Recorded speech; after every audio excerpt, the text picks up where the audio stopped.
எப்படி உங்களுக்கு பிரித்தானிய பாஸ்போர்ட் உங்களுக்கு முக்கியமோ அதே போன்று உங்களுக்கு அசையா சொத்தான வீடும் உங்களுக்கு முக்கியம்.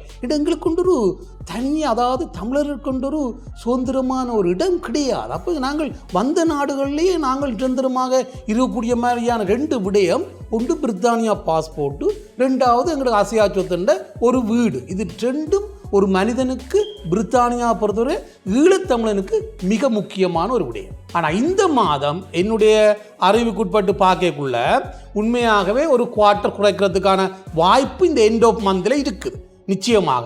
ஆனால் அந்த இன்ஃப்ளேஷன் சடன்லி அதிகரிக்குமாக இருந்தால் திருப்பியும் அவையல் ஹோல்ட் பண்ணணும். இன்றைய நிலவரத்தை நான் பார்க்கும்போது அவையல் 1/4% குறைக்கிறதுக்கான வாய்ப்பு இருக்கு. பிரித்தானியாவில் ஒரு சடன்லியா பிரதமர் பதவி விலகினதால வெளிநாட்டு இன்வெஸ்டர்கள், அதாவது வெளிநாடுகளில் இருந்து வந்து முதலீடு செய்கிறவர்கள் இந்த நாட்டில் கொஞ்சம் தயங்கினோம். பிரிட்டனில் உங்களுக்கு பிடித்தமான இல்லங்களை சொந்தமாக்கிக் கொள்ள எப்பொழுதும் நாடுங்கள் Sri estate agent accountancy and tax. எங்களை வந்து மிக விரைவாக சந்திக்கும் போது நாங்கள் மிக விரைவாக உங்களுக்கு அந்த வீட்டு பிரச்சனையை தீர்த்து உங்களுக்கு ஒரு சொந்த வீட்டுக்காரராக நாங்கள் மாற்றி அமைச்சு தருவோம். 333 ரெய்னர்ஸ் லேன், பினா. தமிழ் உறவுகளே வணக்கம். இப்பொழுதும் நாங்கள் London Rayners Lane Sri estate agent நிறுவனத்தில் இருந்து பேசுகின்றோம். வணக்கம் ராஜன் அவர்களே. வணக்கம். வணக்கம். வெயில் கொளுத்துகின்றது. நிச்சயமாக ஐரோப்பா முழுவதும் கடுமையான வெப்ப அலை வீசிக்கொண்டிருக்கின்றது. மக்கள் செய்வதறியாது தவிக்கின்றார்கள். நிச்சயமாக. அவர்களுக்கு வீட்டிலே இப்பொழுது குளிரூட்டிகள் கண்டிப்பாக வைத்திருக்க வேண்டும் என்ற நிலை ஏற்பட்டு விட்டது. முன்னரெல்லாம் குளிரூட்டி என்றால் அது ஒரு ஆடம்பர பொருளாக இருக்கும். இப்பொழுது அது ஒரு ஆடம்பர பொருளாக தான் இருக்கு. இப்பொழுது அது அத்தியாவசிய பொருளாக மாற்றம் பெற்று விட்டது. அதற்கு காரணம் காலநிலை.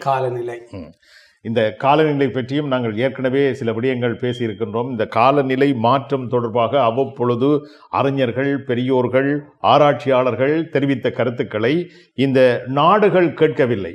அவர்கள் ஆங்காங்கே செய்த பரிசோதனைகள், ஆங்காங்கே இருந்த மரங்களை எல்லாம் தறித்தெறிந்துவிட்டு கட்டடங்களை கட்டி கொண்டிருந்தார்கள். அப்பொழுதெல்லாம் அறிஞர்கள் அவற்றை பற்றி ஆலோசனைகள் வழங்கி கொண்டிருந்தார்கள். அதனை யாருமே செவிமடுக்கவில்லை. அதனுடைய பலனை இப்பொழுது நாங்கள் வாழ்ந்து கொண்டிருக்கின்ற காலத்திலேயே அனுபவிக்கின்றோம். இந்த வெப்பம் என்பது பாருங்கள், குளிரான காலத்திலும் வெப்பம் பெறுகின்றது. ஒரு அளவான வெப்பம் இருக்க வேண்டிய காலகட்டத்தில் மிக உயர்ந்த வெப்பநிலைக்கு செல்கின்றோம். இதனால் மக்கள் உயிரிழப்புகளையும் சந்தித்துக் கொண்டிருக்கின்றார்கள். அந்த செய்திகளும் வந்து கொண்டிருக்கின்றன. பிரிட்டன் தேசத்திலும் வெயில் மிக கடுமையாகவே இருக்கின்றது. இருந்தாலும் கூட வீடு இருந்தால்தான் வாழ்க்கை. நிச்சயமாக வீட்டில் தான் நாங்கள் வாழ முடியும். வீதியில் நாங்கள் வாழ முடியாது. ஆகவே வீடு வேண்டும், கட்டாயம். உங்களுடைய தாரக மந்திரம் ஒவ்வொரு ஈழத்தமிழனும் ஒரு வீட்டுக்கு சொந்தக்காரனாக இருக்க வேண்டும். கண்டிப்பாக இருக்க வேண்டும். நீங்கள் வாடகை வீட்டில் இருக்கவே கூடாது. எப்படி உங்களுக்கு பிரித்தானிய பாஸ்போர்ட் உங்களுக்கு முக்கியமோ அதே போன்று உங்களுக்கு அசையா சொத்தான வீடும் உங்களுக்கு முக்கியம். எங்களுக்கு ஒரு தனி, அதாவது தமிழருக்கு ஒரு சுதந்திரமான ஒரு இடம் கிடையாது. அப்போ நாங்கள் வந்த நாடுகளிலேயே நாங்கள் சுதந்திரமாக இருக்கக்கூடிய மாதிரியான ரெண்டு விடயம், ஒன்று பிரித்தானியா பாஸ்போர்ட்டு, ரெண்டாவது எங்களுக்கு அசையா சொத்துன்ற ஒரு வீடு. இது ரெண்டும் ஒரு மனிதனுக்கு பிரித்தானியா பொறுத்தவரை ஈழத்தமிழனுக்கு மிக முக்கியமான ஒரு விடயம். ஒவ்வொருவரும் கடவுச்சீட்டு வைத்திருக்க வேண்டும். அதற்கு அடுத்தபடியாக சொந்த வீட்டில் குடியிருக்க வேண்டும். நிச்சயமாக. அதற்கு என்னென்ன செய்ய வேண்டும் சொல்லுங்கள். நிச்சயமாக அப்படியான விடயங்களுக்கு தான் நாங்கள் அதை முக்கியமாக நீண்ட காலத்துக்கு முதல் இந்த நிரந்தரமாக இருக்கக்கூடிய மாதிரியான விடயங்களை செய்து நிறைய மக்கள் இந்த நாட்டில் இருக்கக்கூடிய மாதிரியான பல விடயங்களை செய்திருக்கிறோம்.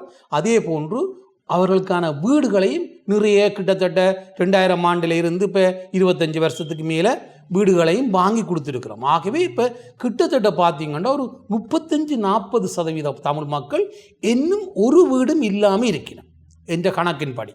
ஆகவே அந்த அவைகளுக்கு நான் என்னுடைய டார்கெட் வந்து அவைகளுக்கு ஒரு வீட்டை வாங்கி கொடுத்துருவோம்.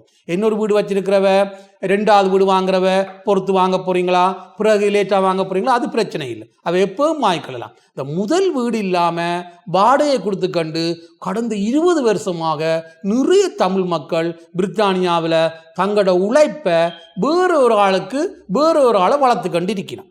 இது வந்து அவர்கள் பின்தள்ளி போகிறதுக்கான ஒரு வழி. அதாவது தான் உழைச்சி இன்னொரு ஆளை வளர்த்த மாதிரி போயிடும். அப்போ தான் உழைச்சி தானும் வளர்ந்து இன்னொரு ஆளை வளர்த்து விடுறது வேற. இது தான் வளராமல் இருந்தண்டு இன்னொரு ஆளை வளர்த்து விடுறது தான் இந்த வாடகைக்கு இருக்கிறவர்களுடைய செயல். ஆகவே தமிழ் மக்கள் புத்திஜீவிகள் இனிமேலாவது தங்களுடைய புத்தி கூர்மையை பயன்படுத்தி ஒரு வீட்டை வாங்குறதுக்கான முழு முயற்சி நான் செய்து தருவேன். சட்டப்படி எப்படியெல்லாம் சட்டத்தில் இடம் இருக்கோ அந்த வழிகள் அத்தனையும் நான் எடுத்து எங்களோட மக்களுக்கு ஒரு வீடை எப்படி பிரித்தானியாவில் வாங்க முடியும் என்ற விடயங்களை தெளிவாக ஆராய்ஞ்சு அதுக்கேற்ற மாதிரி நான் வீடுகளை குறைஞ்ச வருமானம் உள்ளவர்களாக இருந்தாலும் சரி, அதிகமான வருமானமாக இருந்தாலும் சரி, என்னிடம் வரும்போது ஒருவருடைய கிரெடிட் பைலையும் பார்த்து அதுக்கேற்ற மாதிரி அந்த வீடுகளை நிச்சயமாக வாங்கி கொடுப்பேன். சரி, இப்பொழுது பிரிட்டன் நாட்டிலே பல்வேறு அரசியல் மாற்றங்கள் ஏற்பட்டிருக்கின்றன. அரசியல் இன்னும் என்னென்ன மாற்றங்களை சந்திக்க போகின்றன என்பதை நாங்கள் அவதானித்துக் கொண்டிருக்கின்றோம். இந்த சந்தர்ப்பத்தில் பேங்க் ஆஃப் இங்கிலாந்து ஏதாவது முடிவு எடுத்திருக்கின்றதா, எடுக்க போகின்றதா? அதுதான் முக்கியமாக.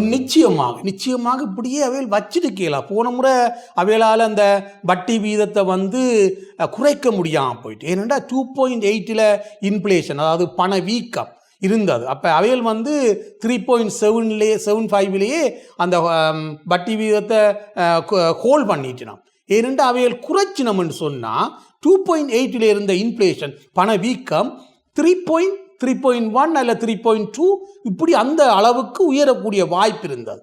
அதனால தான் அவர்கள் மத்திய வங்கி பேங்க் ஆஃப் இங்கிலாந்து அவைகள் கூடி முடிவெடுத்து அதை ஹோல்ட் பண்ணினவர். ஆனால் இந்த மாதம் என்னுடைய அறிவுக்குட்பட்டு பார்க்கக்குள்ள உண்மையாகவே ஒரு குவார்ட்டர் குறைக்கிறதுக்கான வாய்ப்பு இந்த எண்ட் ஆஃப் மந்தில் இருக்குது நிச்சயமாக. ஆனால் அந்த இன்ஃப்ளேஷன் சடன்லி அதிகரிக்குமாக இருந்தால் திருப்பியும் அவைகள் ஹோல்ட் பண்ணணும். இன்றைய நிலவரத்தை நான் பார்க்கும்போது அவைகள் 1/4% குறைக்கிறதுக்கான வாய்ப்பு இருக்கு. இனி வர்ற வாரக்கிழமை அடுத்த கிழமைகளில் இன்ஃப்ளேஷன் அதிகரிக்குமா இருந்தால் அவர்கள் வட்டி வீதத்தை திருப்பியும் ஹோல்ட் பண்ண வேண்டிய ஒரு சூழ்நிலையும் இருக்குது. ஆகவே அந்த விடயத்தை நான் பொறுத்திருந்து தான் பார்க்க வேணும். அதாவது நீங்கள் 1/4% குறைப்பார்கள் என்று சொல்கின்றீர்களே, அது எவ்வளவு ஆக இந்த வட்டி வீதம் பின்னர் அமையும் என்றால் இப்போ தற்போது 3.75 இருக்கிற இந்த மத்திய வங்கியிற வட்டி வீதம் அநேகமாக 3.5 வரக்கூடிய மாதிரி இருக்கும். அதே வேளையில் இன்ஃப்ளேஷன் குறைகிறதுக்கு வாய்ப்பு இல்லை. நான் நினைக்கிறேன் இன்ஃப்ளேஷன் பணவீக்கம் 2.8 இருக்கும். ஏனென்று சொன்னால் இன்னும் என்னென்னு சொல்கிறேன்னு சொன்னால் மக்கள் நாங்கள் கண்ணால் பார்க்கும்போது அந்த பணவீக்கம் குறைகிறதா தெரிய இல்லை. ஆகவே இன்ஃப்ளேஷன் 2.8 தான் இருக்கும். அதே வேளையில் மத்திய வங்கி 3.5க்கு வட்டி வீதத்தை மாற்றக்கூடிய சூழ்நிலை எக்கனாமிக் இன்றைய நிலவரம் எங்களுக்கு அதை காண்பிக்குது. ஸோ அடுத்தடுத்த கிழமைகளில் இன்ஃப்ளேஷன் கூடாத பட்சத்தில் இது கட்டாயம் 1/4% பேங்க் ஆஃப் இங்கிலாந்து குறைச்சே ஆகினோம்.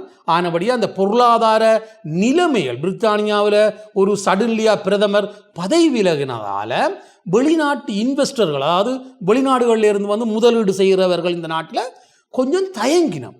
அரசியல் ஸ்திரத்தன்மை அற்ற ஒரு நாட்டில் பொருளாதாரத்தை கொண்டு இன்வெஸ்ட் பண்ணுறதுக்கு கூடுதலானவர் முன்வர மாட்டேனும். அப்போ இந்த அடுத்த பிரதமர் கொஞ்ச காலத்துக்கு பிறகுதான் பிரித்தானியாவுடைய பொருளாதாரம் குரோவ் ஆகிறதுக்கான வளர்ச்சி அடைகிறதுக்கான வாய்ப்புகள் நிறைய இருக்குது. ஆனால் தற்போதைய நிலவரத்தை பொறுத்த வரையில் பிரித்தானிய அரசாங்கம் சொல்லுது சிறிய அளவில் பொருளாதாரம் வளர்ச்சி அடைஞ்சிருக்கண்டு. ஆனால் எங்களோட கண்ணுக்கு அது தெரிகிறதா தெரியல. ஏன்னு சொன்னால் பொறுத்திருந்து தான் பார்க்கணும்.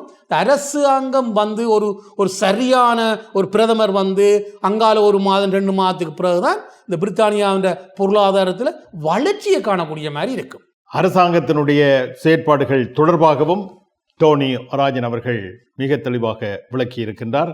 ஆனால் நீங்கள் வீடு வாங்க வேண்டும் என்று யோசித்து விட்டால், தீர்மானித்து விட்டால், தயங்காமல் தாமதிக்காமல் உடனடியாகவே London ரைனஸ் lane Sri estate agent நிறுவனத்திற்கு நேரடியாக வருகை தந்து ஆலோசனைகளை நிறைவாக பெற்றுக்கொள்ளுங்கள்.